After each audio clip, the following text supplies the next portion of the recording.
All right, shalom, shalom. First and foremost, I want to give all glory, honor, and praises to Yahweh, Bahashem, Yahweh Shai, Bahashem, Rachak double honors to the apostles and the elders of Great Millstone who taught this word in truth and sincerity. All right, this is your brother Lamaya Allah from the GMS camp here in Wisconsin. All right, let me just go in on this article that I had ran across, and it says at Doom's doorstep, it is 100 seconds to midnight. And what they mean by the Doom's doorstep is the Doomsday Clock. All right, so the Doomsday Clock, they've been setting for the last 75 years. And pretty much trying to say when the end of the world is going to happen, you know. So, like, as a matter of fact, I did have it over here. All right, the Doomsday Clock is a symbol that represents the likelihood of a man-made global catastrophe. And a global catastrophe means it's going to eliminate the human race. You know, eliminate everybody on the earth. But, you know, we flip that through the scripture, we know that that's false. All right, maintained since 1947 by the members of the Bulletin of Atomic Scientists. The clock is a metaphor for threats to humanity from unchecked scientific and technical advances. So they're determining the end of the world from unchecked scientific and technical advances. And those, you know, we could go into that a little bit more. But it's really self-explanatory. They're trying to say like climate change. They're trying to also say like the race of the nuclear race, you know, and then just technology advancing in general. All right, because we're getting so advanced, so to speak, or they think they are.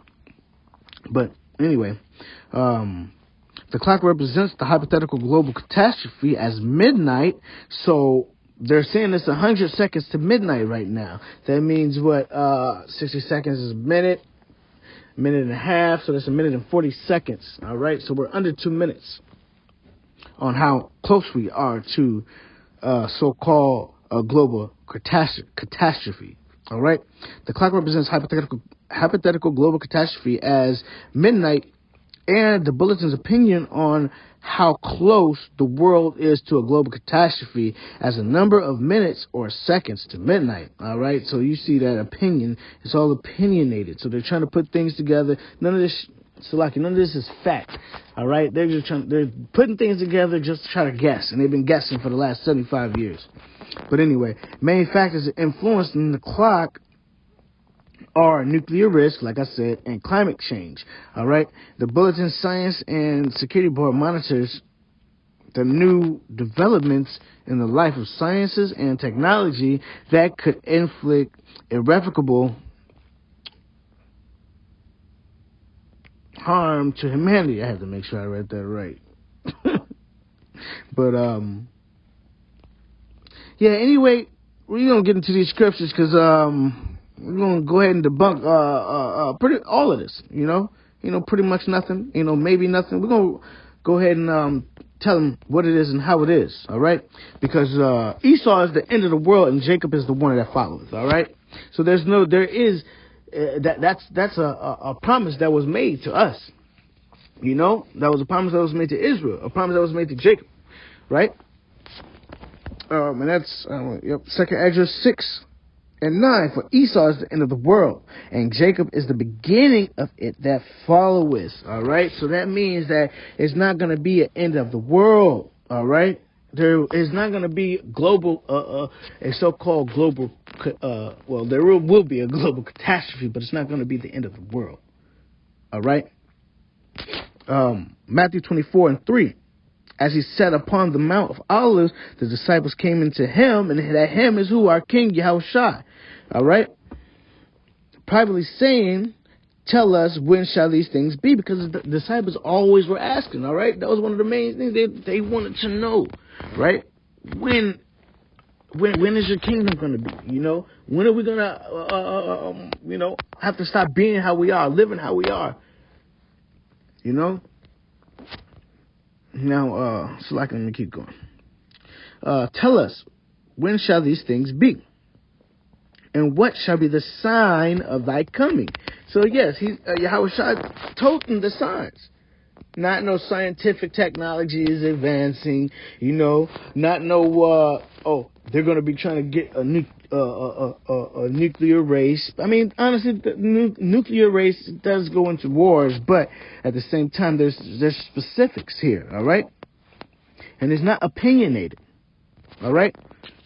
This is, so I can read this over, all right? Matthew 24:3. As he sat upon the Mount of Olives, and the disciples came unto him privately, saying, Tell us, when shall these things be? And what shall be the sign of thy coming? And at the end of the world. All right, let me go ahead and prove that it's not going to be the end of the world. All right, it's going to be the end of Esau. Strong's G 165. I own. So that Jacob's can be the one that follows. All right. Ion, Salakia, I was talking. Strong's G 165. Ion. Ion. Ion. Right? And when we go down here to the outline of biblical usage, forever and an unbroken age, perpetuity of time, that means just a time.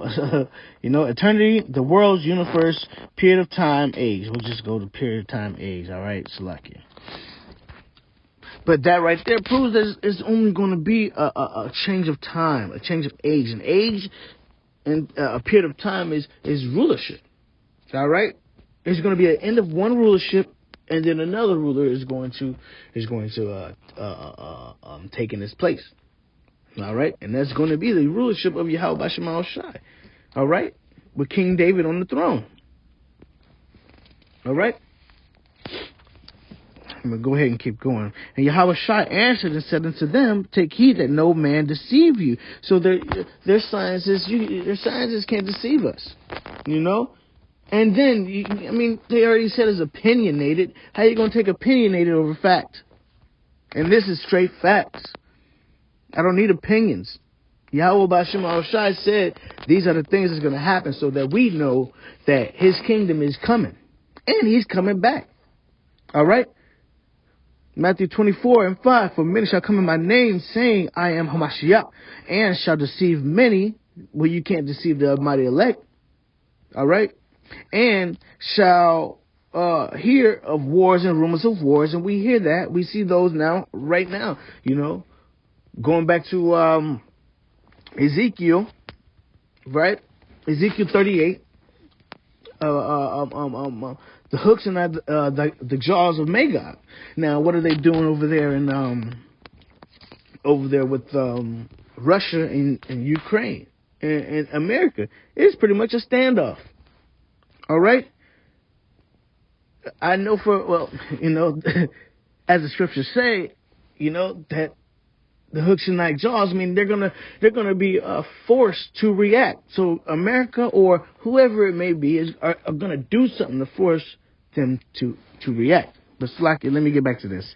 But those are our rumors of wars, all right? And that's the biggest.